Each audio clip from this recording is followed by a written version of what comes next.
Hey, welcome everyone. This is Hitesh Jetwani. Today we will do chapter number 7 from First Flight, class 10. This chapter name is Glimpses of India, and this chapter is divided into three different parts. The first one is Baker from Goa, second Cook, and third one is Tea from Assam. So, in this video, we will complete part 1, the Baker from Goa. Let us start. Our elders are often heard reminiscing nostalgically about those good old Portuguese days, the Portuguese and their famous loaves of bread. Those eaters of loaves might have vanished, but the makers are still there. तो normally अगर हम बात करें तो हमारे जो पूर्वज थे, हमारे जो एंसेस्टर्स थे, और स्पेशली ये गोवा की बात है, तो in Goa there was a rule of Portuguese people. और अगर हम बात करते हैं हमारे एंसेस्टर्स की, तो उनके मुंह से हमने बहुत ज़्यादा बारी सुना हुआ है पोर्टुगीज़ लोगों के बारे में, बिकॉज गोवा में पोर्टुगीज़ लोगों का राज हुआ करता था। And during the Portuguese days the famous loaves of bread, तो जो ब्रेड हुआ करती थी, जो पाव ब्रेड होती है, those eaters of loaves might have vanish but the makers are still there. ऐसा माना जाता है कि पोर्टुगीज जो थे वो ज़्यादा ही ब्रेड का कंजप्शन किया करते थे। और हम बोल सकते हैं कि इंडिया में इन्वेंशन ही ब्रेड का पोर्टुगीज लोगों ने किया हुआ था। So the people are not here, the Portuguese people are not here but the furnaces are still here. हम ऐसा मानते हैं कि वो जो चीज़ थी, वो जो ब्रेड था, वो आज भी हमारे यहाँ पे मिलती है। The makers are still there और वो बनाने वाले लोग भी यहाँ पे बहुत हैं। We still have amongst us the mixtures, the moulders and those who bake the loaves. हमारे पास वो सारे लोग हैं, वो जो मिक्सचर्स आते हैं जिसमें सारी चीज़ें मिक्स की जाती हैं, या तो हम मोल्ड की बात करते हैं जिसमें मैदा या तो फिर किसी भी तरीके का आटा डाल के उसको शेप दिया जाता है। So and the bakers as well, this people we still have those as old time tested furnaces still exist. तो फर्नेसेस का मतलब होता है भट्टियाँ। ये इस तरीके की भट्टियाँ जो हैं, फर्नेसेस जो हैं, that is still there in Goa.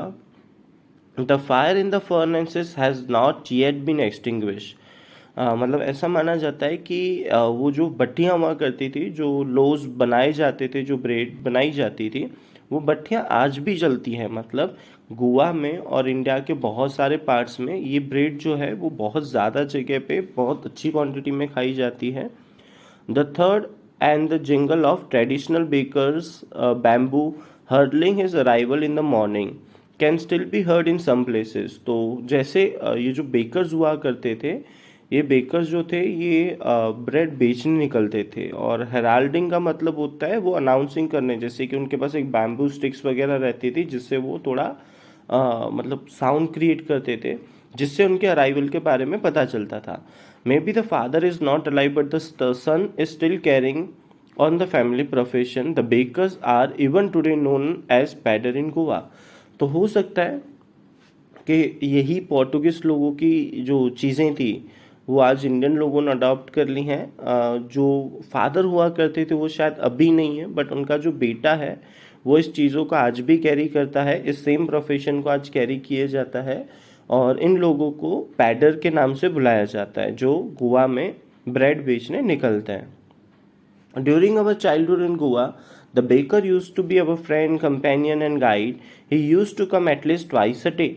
तो यहाँ पे ऑथर जो है ऐसा बता रहे हैं कि जो पैडर हुआ करते थे, हमारे बचपन में ही हमारे फ्रेंड, कंपेनियन और गाइड हुआ करते थे, जो हमें गाइड किया करते थे, और ये दिन में 2 बार आते थे। Once when he set out in the morning on his selling the round and then again when he return after emptying the huge basket. तो 2 टाइम कौन से होते थे? जब पैडर जो था सुबह मॉर्निंग में वो सारी चीज़ें बेचने निकलता था, और सेकंड जब वो सारी चीज़ें बेच के अपने बकेट को एम्प्टी करके आता था, वो उस समय पे the jingling third of bamboo woke us up from sleep and we can run to meet greet him. Why is it so? Was it for the love of loaf? तो author यहाँ पे ये बता रहे हैं कि हम सुबह सुबह सोया करते थे, तो जब भी ये जो पैडर आया करते थे हमारे यहाँ पे, जिनके बैम्बूस का आवाज़ आता था, तो वो आवाज़ सुन के हम उठ जाते थे और हम उनसे मिलने चले जाते थे। तो ये क्यों? मतलब was it love for the loaf, क्या वो ब्रेड की तरफ हमारा प्यार था? नॉट एट ऑल, नहीं ऐसा कुछ नहीं था. The loaves were bought by some पर्स्किन एंड बस्टाइन. सो पर्स्किन एंड बस्टाइन जो होते हैं वो घर की मेड सर्वेंट्स होती हैं. The made servants of the house what we longed for those bread bangles which were chose carefully. Sometimes it was sweet bread and of special make. तो बच्चे जो थे, जो ऑथर बता रहे हैं, जब वो बच्चे हुआ करते थे तो बच्चों को मेन अट्रैक्टिव चीज़ें वो लगती थी कि जो ब्रेड में से मतलब बैंगल्स बनाई जाती थी, मतलब बैंगल जो डोनर शेप होता है वो बनाया जाता था. और मीठी ब्रेड की वजह से उनको थोड़ा सा इन लोगों की तरफ, पैडर की तरफ जो था अट्रैक्शन थोड़ा ज़्यादा रहता था. The baker made his musical entry on a scene with jang jang sound on the specially made bamboo staff. तो ये जो पैडर आया करते थे, पैडर जो थे वो बैम्बू का आवाज़ करते थे. हमने ना नॉर्मली पकौड़े वालों में बहुत सारे लोगों को देखा हुआ है, वो बैम्बू से जैंग जैंग करके आवाज़ करते हैं. On hand supported the basket on his head and the other banged on the bamboo on the ground. तो ये लोग कैसे करते थे, जैसे कि उनका एक हाथ जो होता था वो बैम्बू से बनी हुई जो बास्केट होती थी उस पर रहता था, और सेकंड जो ये नीचे बास्केट रखने का जो स्टैंड होता था उसके वहाँ पे उनका हाथ रहता था. He would greet the lady of the house with a good morning and then place his basket on the vertical bamboo. तो वो इंसान पैडर क्या करते थे, वो जो भी लेडी हुआ करती थी, जो भी उनके कस्टमर्स हुआ करते थे, उनको गुड मॉर्निंग बोल के विश किया करते थे, और वो अपना जो वर्टिकल बैम्बू था वो ज़मीन पे रख देते थे और उसके ऊपर टोकरी रख देते थे. Wickets would be pushed aside with a mild rebuke and loaves would be delivered to the servant, but we would not give up. We would climb a bench in the parapet, peep into the basket. Somehow I can still recall the typical fragrance of the loaves. तो यहाँ पे author ऐसा बता रहे हैं कि इतनी भीड़ हो जाया करती थी तो रिबुक का मतलब थोड़ा धक्का वक्का लग जाता था, क्योंकि बच्चे रहते थे तो उस धक्के की वजह से बच्चे कहीं ना कहीं पीछे छूट जाते थे, उनको वो सब चीज़ें देखने नहीं मिलती थी. तो बच्चे क्या करते थे, बेंचेस वगैरह पे चढ़ जाते थे और पीप पीप मतलब उसमें देखना, तो वो बास्केट की तरफ देखते थे. और ऑथर का ये मानना है, ऑथर आज भी ये चीज़ बोल रहे हैं कि वो आज भी वो जो ब्रेड की जो खुशबू थी वो आज भी उनकी वो जो फ्रेगरेंस है उनके वहाँ पे मतलब पाई जाती है. Loaves for the elders and the bangle for the children.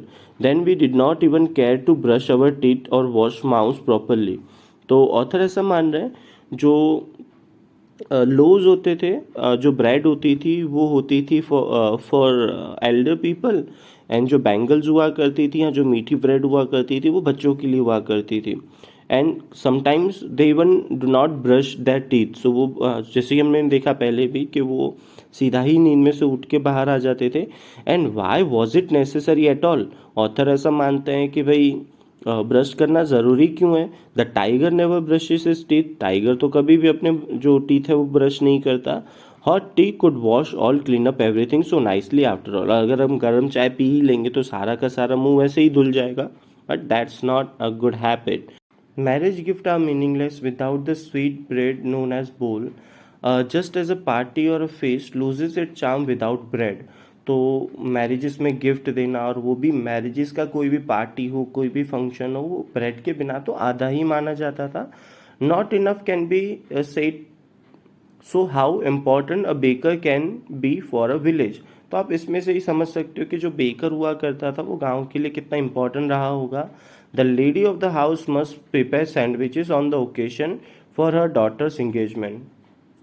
तो जो लेडी हुआ करती थी वो अपनी डॉटर के इंगेजमेंट के लिए सैंडविचेस प्रिपेयर किया करते थे. केक्स एंड बोलियान्स are the must for the Christmas as well the other festivals. So bread में से बनाने वाली चीज़ें जैसे कि केक हो गया, बोलियान्स हो गए, ये या तो क्रिसमस आता था या तो कोई भी बड़ा फेस्टिवल आता था तो उसके बिना आधा माना जाता था. Thus the presence of the baker furnace in the village is absolutely essential. और गांव में, गोवा के गांव में आज भी द बेकर का जो प्रेजेंस है वो आज भी एसेंशियल माना जाता है. द बेकर और bread seller of those days had a peculiar dress known as कबाई. तो ये जो बेकर थे जिनको हम पैडर बोलते हैं, उनके पास जो ड्रेस होती थी, उनके जो कपड़े होते थे उसको कबाई बोला जाता है. It was a single piece long frock reaching down to the knees. In our childhood we saw the bakers wearing shirt and trousers with the shorter than the length of one's longer the half pants. तो यहाँ पे उनके कपड़ों के बारे में बताया गया है कि जो कबाई होता था ये कैसा रहता था, जो घुटने से थोड़ा सा लंबा रहता था और ये ऊपर से शर्ट पहना करते थे. Even today anyone who wears a half pant which reaches just below the knees invites the comment that he is dressed like a pedder. तो आज भी अगर कोई इंसान इस तरीके के कपड़े पहनता है जो ऊपर से शर्ट पहन ले और नीचे से नी से थोड़ा बड़ा कोई जैसे धोती जैसा कुछ पहन ले, तो उसको आज भी पैडर की तरह से पहचाना जाता है. The baker usually collected his bills at the end of the month. जो बेकर्स थे वो महीने के अंत में सब लोगों से पैसे ले लिया करते थे, पैसे लेते थे, मतलब उनका जो हिसाब होता था वो. Monthly account use to be recorded on the some wall in a pencil. तो ये लोग क्या करते थे, इनके जो हिसाब किताब होते थे वो किसी भी दीवार पे पेंसिल से लिख दिया करते थे. Baking was indeed a profitable profession in those old days. तो उस समय पे ब्रेड इतना फेमस हुआ करता था, तो जो भी पर्सन जो ब्रेड बनाने के काम में इंगेज रहता था वो रिच माना जाता था, क्योंकि that was a very profitable profession.